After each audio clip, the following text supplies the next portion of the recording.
cities is like the main representation of our civilization on this planet. It's where our impact and our legacy is generated. And culture, of course. Yes. Yes. So we think it's like really a critical point. If we make life in a city sustainable, and if we make people in a city mindful of their surroundings, then we can deal with the global crises that we're facing today. So we're trying to bring together the expertise and the knowledge and the experience of different cities in the world to gain this deep understanding of city as a living system, and to promote solutions which are universal, and to promote understanding of cities and how important it is. So we'll be really happy to have your expertise in that, because I think that I think a big part of the city's sustainability and for people to be to develop in the city and to evolve, creative industry is very important. So Absolutely. it would be great to have. If possible, it would be great to arrange shooting in the future where you work, so to see the spaces that you worked with, and for now we can have a. And are you already planning to do filming in the Netherlands? Yes, Yes, we just have a plan to make 2 days of shooting with Vinnie Maas. Yes. Yes, and his story of his urbanistic mind, what he's thinking about future of the city, because he's making sociological research, not only architecture becoming another way today, and the feedback which he's taken from such kind of forums and his study in Delft. Yes. And we want to. He's working on a project in Marseille. No, I know With why. Manifesta. Manifesta is, I know about Y Factory. Y Factory. yeah, Y Factory, of course. And Manifesta is a nomad festival, which every 2 years is in a different city. And they collaborate very heavily with the city. So the last time was in Palermo, and now it's in Marseille next year. And they're researching the historical grounds of the city and what is happening now in all the different neighborhoods. And how they, together with David van Rijbroek, who is a Belgian philosopher, how they can create a new kind of democracy, bottom-up democracy. What's the name of the David van Rijbroek? So that could be very interesting. Yes. But of course you are more than welcome to see what we are doing as a fund, because in this field we support urban labs and all kinds of things where people and groups of citizens collaborate in recreating their own urban environment on a very sustainable front.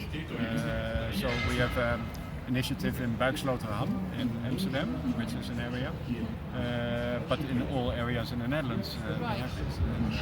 So you work all over the Netherlands.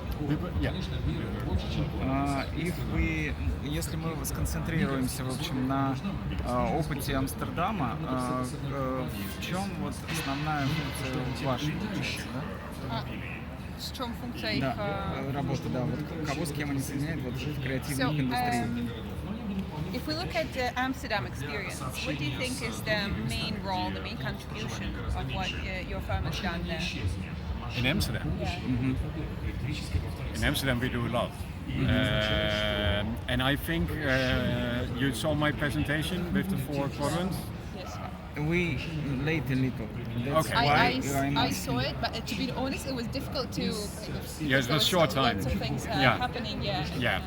But in general, you can say that on the one hand, we support institutes and creatives in their really artistic expression. So really the questioning of art, technology, and society, the combination of these elements.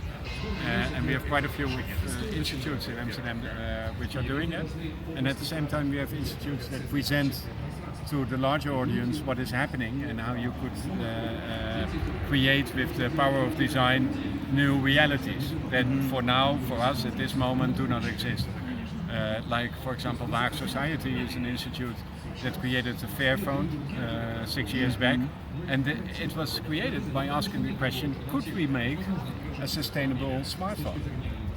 Without any slave labor, without demolishing nature, without using all the things that are very scarce in our natural environment.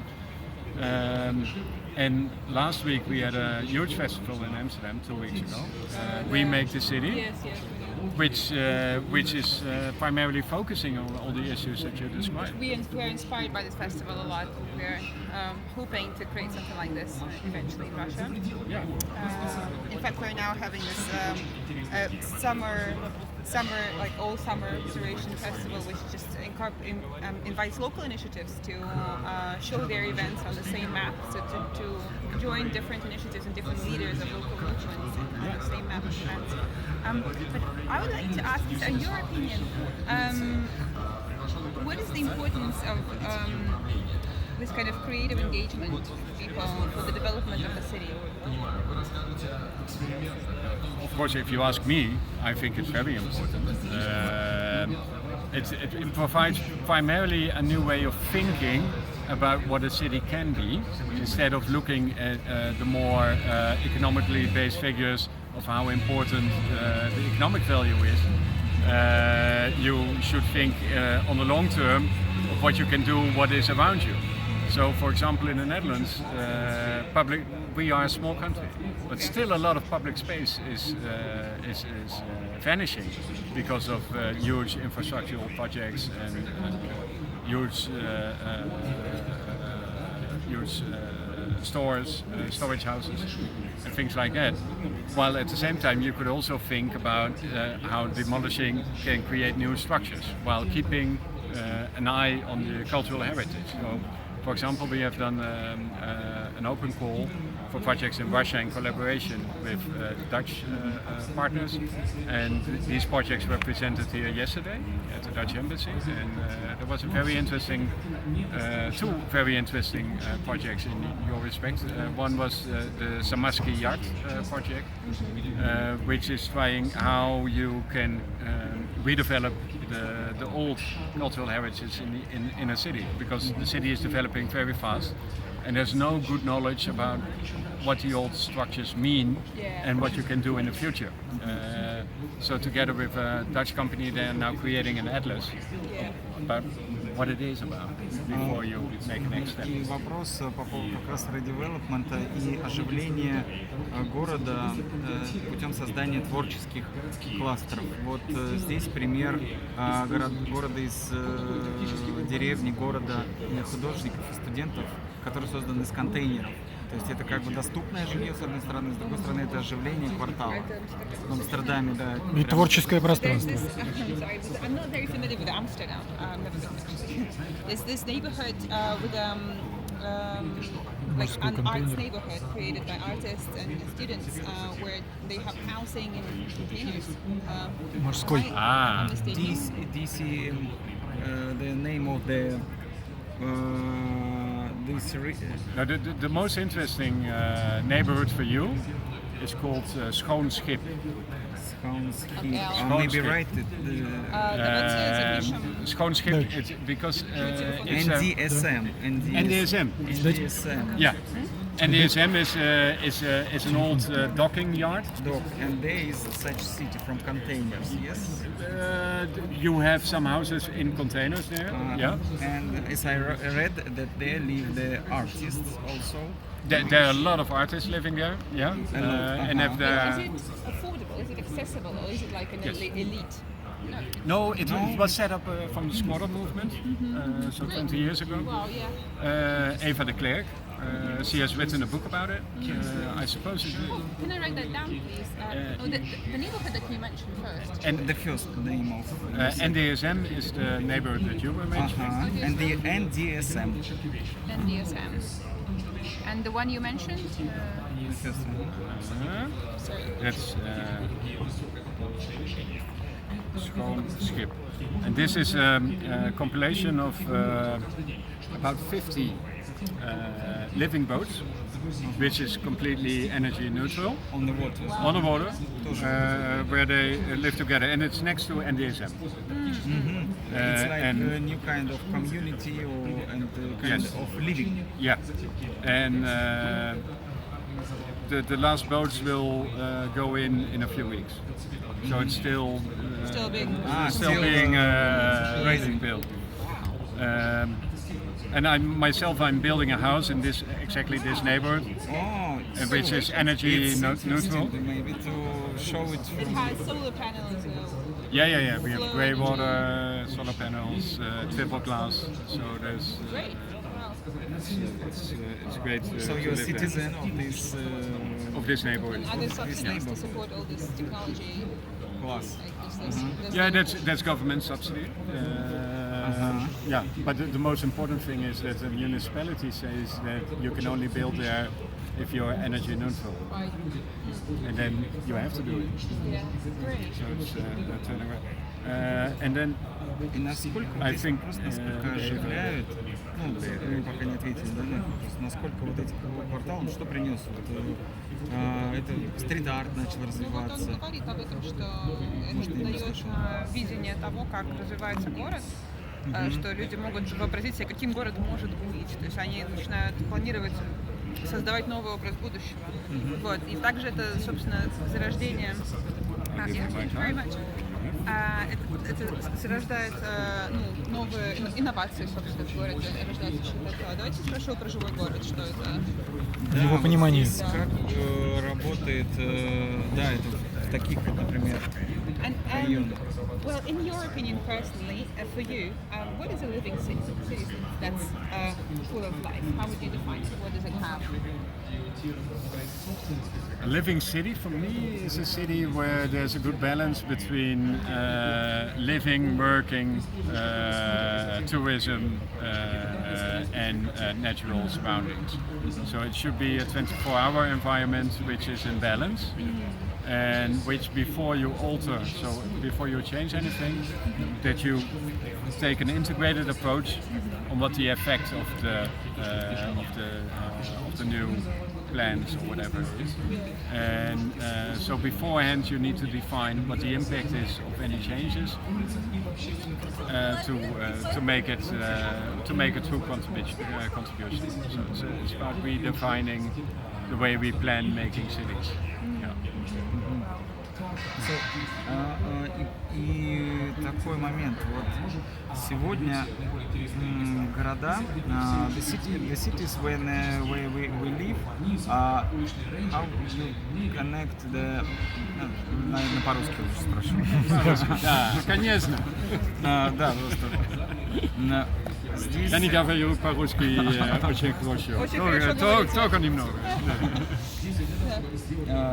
Момент того, вот сегодня город без границ, говорят, да, одно из таких вот выражений. Насколько вы это чувствуете вот в той же окраине, где это город из лодок или город из контейнеров, неважно, насколько ощущается, что город действительно может быть без границ? Это утопия или это реализуется именно в Амстердаме, потому что это первый город, который пошел по пути с архитектуры, отошедшей от религиозности, и начал развивать такие обычные районы.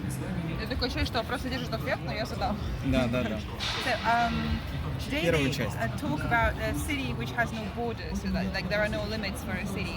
Do you think that's a utopia for most of the cities in the world, or do you think it's possible really to reach any kind of state within cities? На месте его жизни. So where you live, for example, do you see any limits, or do you believe that anything can be realized for the city life, for the city image, or is how it's planned? I don't understand the question. So Yeah. Как это город без окраин, как он получается? Раньше это были рабочие районы, да, а сегодня они Я, за наверное, счет... сама не поняла вопрос, Да, поэтому я они не могу раньше были перевести. рабочие районы, а теперь привнесена в них вот эта вот составляющая. Что вы хотите сказать про Творческая. без границ? Я не понимаю, Да. что вы имеете в виду без границ, когда вы говорите. Ну это сейчас вот концепция, о которой говорили, да, что город без окраин, не без границ, а без окраин, что окраин нет, да, окраин. Город, в котором нет рабочих районов, город, в котором Okay, нет... so, actually what he was trying to say, which I didn't understand, this is why you didn't understand me, is a city without the periphery, like city without ghettos, Да. Периферии, вот. or city without those kind of, outskirts, which are kind of low income, low status. So it's possible to have a city which is like all equal and balanced. In that would Amsterdam? be quite boring, don't you think? Yeah. Yeah, the city is a living organism, and you always see artistic people moving to an area, and on the moment that other people flow in.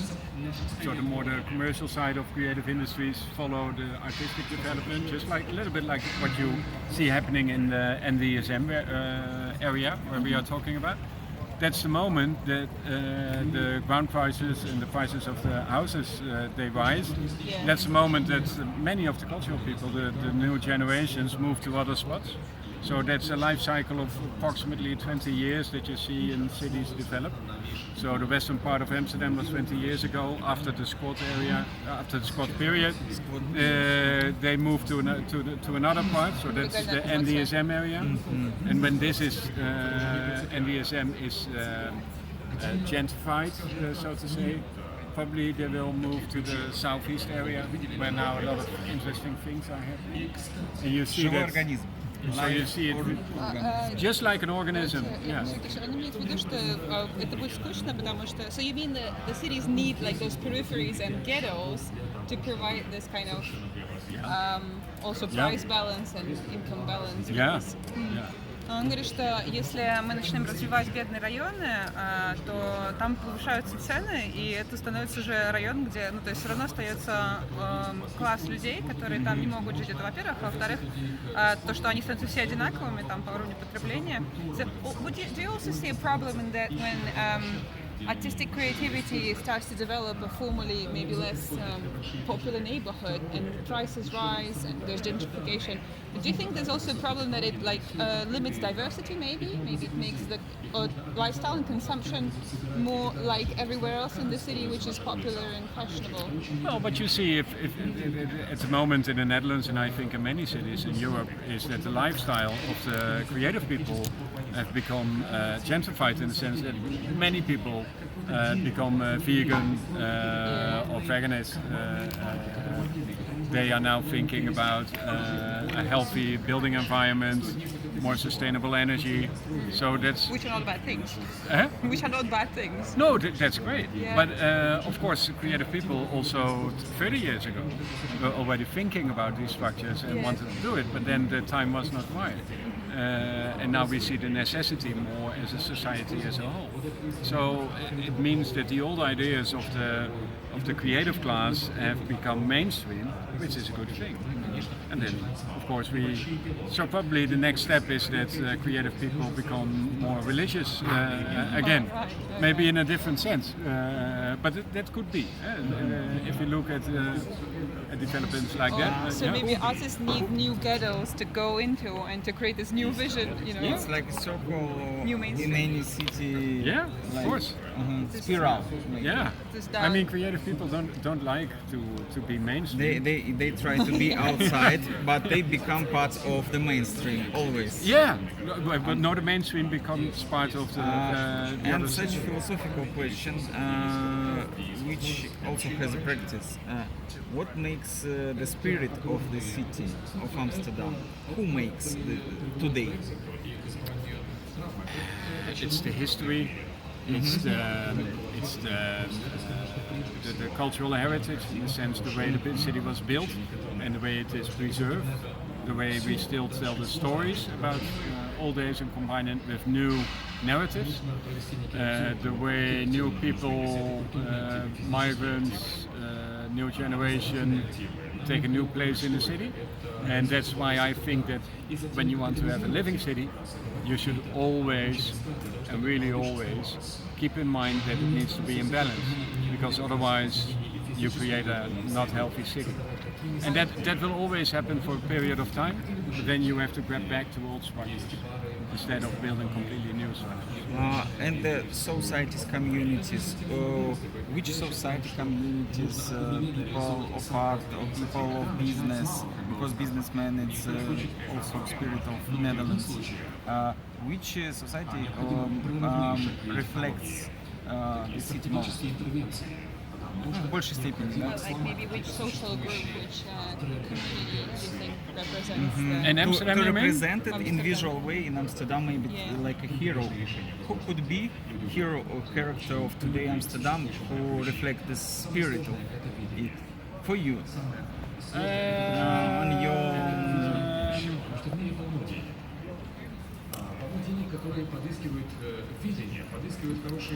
So, the initiator of Remake the City is Egbert Fransen. He's the director of Pakhuis de Zwijger. Oh, we need to write. Yeah, I can't. I really don't know Dutch pronunciation. And that's because interesting person who could be really like He can explain what is necessary for a But city. we definitely can identify him because we know about We Make the City festival. So But also Eva de Klerk, whose name I already wrote up. She was the initiator of the cultural hotspot NDSM originally. he's like And one- she has just written a book. urban renewal. Yeah. Thank you very much. Yeah. And I was just wondering, when you said balance, by balance you mean balance between new and old, or balance within popular and less popular, and Subgroups, diversity. underground. It's about building an inclusive city. A unique balance in all kinds of ways. So, Можно про Inclusive City But an поподробнее? inclusive city needs to have a sort of, this kind of, can't be everything the same, yes? So you need to have this certain diversity in terms of like income. But inclusive and equal is something different. Yeah. So also in an inclusive city you can have huge variances in income, in the way people are educated and so on. Right. Yeah. That's very curious. I think that's not an idea we've been hearing in this past 2 days. Yeah. Yes, it's one of the original. So the importance of like social diversity. Very good. Okay, Yeah. good luck. Yeah, thank you, because we later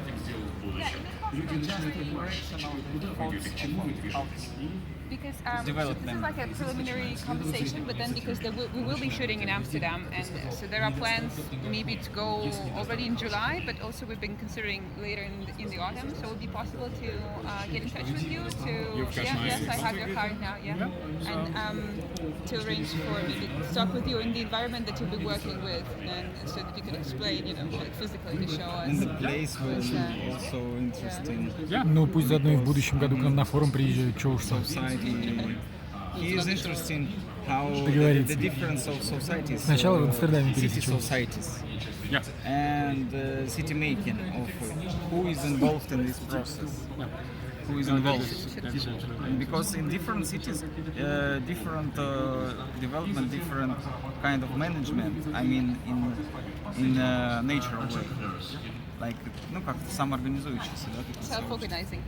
Ну что, надо закрывать, да, уже? Yeah, that's. Thank you very Sure. much. Thank Yeah, you. it was a pleasure. Pleasure to meet you.